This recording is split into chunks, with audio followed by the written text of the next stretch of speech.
1.5 अध्याय में है, लेकिन राम कथा पहले है भागवत की, कृष्ण कथा के पहले। आपको पता है क्यों? बोलो।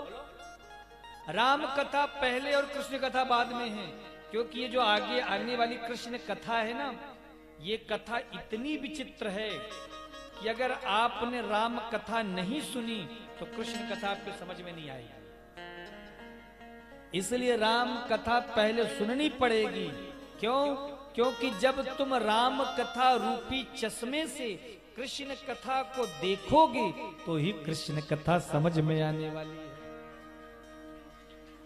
बात आई समझ में? आपने जैसे अपनी आंखों में लाल रंग का चश्मा लगाया तो पूरी दुनिया कैसे दिखेगी?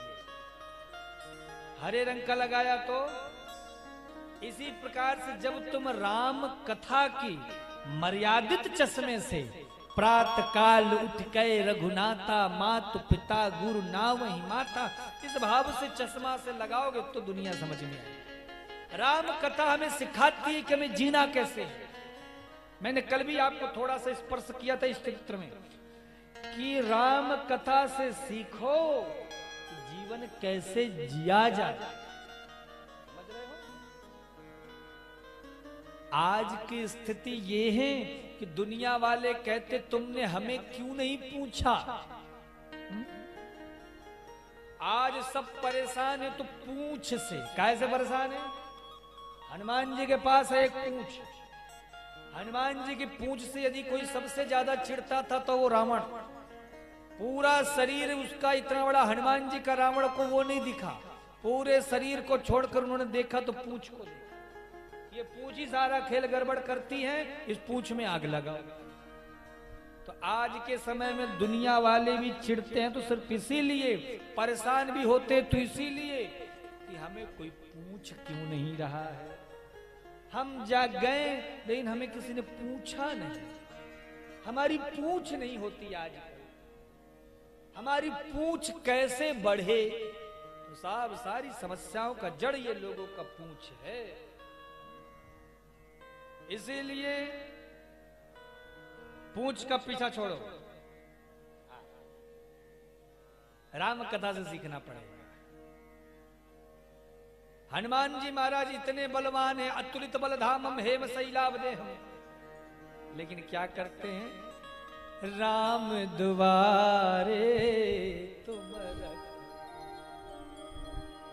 राम जी के द्वार पे बैठे हैं और हमारे पास थोड़ा सा रुपया आ जाए, महाराज एक तो नई कार आ जाए, विदेशी पत्थरों का घर बन जाए तो हम छाती तान के चल देते। हम इतने बड़े आदमी, हम ये महात्मा को प्रणाम करेंगे? हम वहां जाएंगे? थोड़ी सी पद प्रतिष्ठा मान सम्मान और संपत्ति से हमारे अंदर ऐसा भ्रम, ऐसा अभिमान उत्पन्न होता महाराज की क्या बताए। लेकिन हनुमान जी, एक बात बोलूं मैं आपसे, जिंदगी में जो भक्त होता है ना वो कभी प्रदर्शन नहीं करता है। आजकल लोग, मेरे पास भी बहुत से लोग आते हैं ना तो बड़ी बड़ी बातें करेंगे। महाराज जी हम तो इतनी माला जपते हैं, हम तो बिना भजन के पूजा के तो एक गिलास पानी भी नहीं पीते। अरे भक्ति को प्रदर्शन में क्यों ला रहे हो साहब? क्या जरूरत है?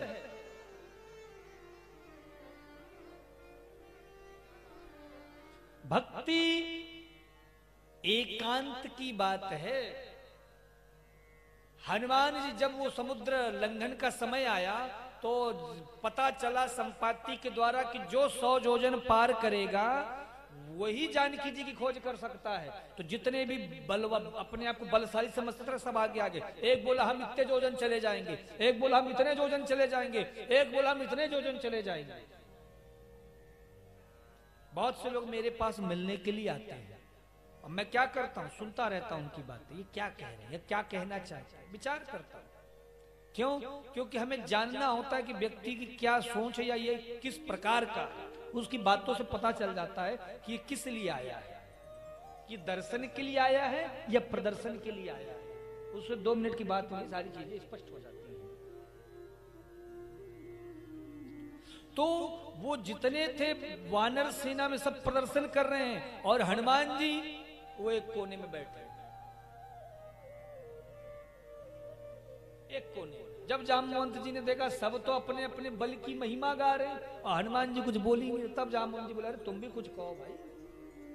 तो हनुमान जी बोले, हम में तो कोई बात ही नहीं है, हम में कोई सामर्थ्य ही नहीं है। अरे भैया लंका जला करके आ गए।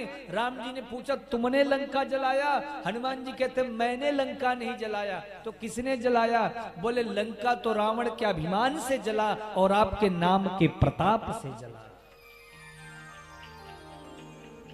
आजकल हर कोई सोचता है सारा क्रेडिट हमको मिल जाए, सारा नाम हमारा हो जाए, फोटो हर जगह हमारी लग जाए, बड़े बड़े अक्षरों में नाम लिखना चाहिए, फलाने जी, बड़ी बड़ी फोटो लगे। लेकिन हनुमान जी कहते हैं, हमें कोई बात नहीं। हनुमान जी की कथा से शिक्षा मिलती है साहब। तो रामचरितमानस से आप ये शिक्षा लो कि जीवन में यदि जीना है तो जैसे राम का जीवन रहा वैसा जी। एक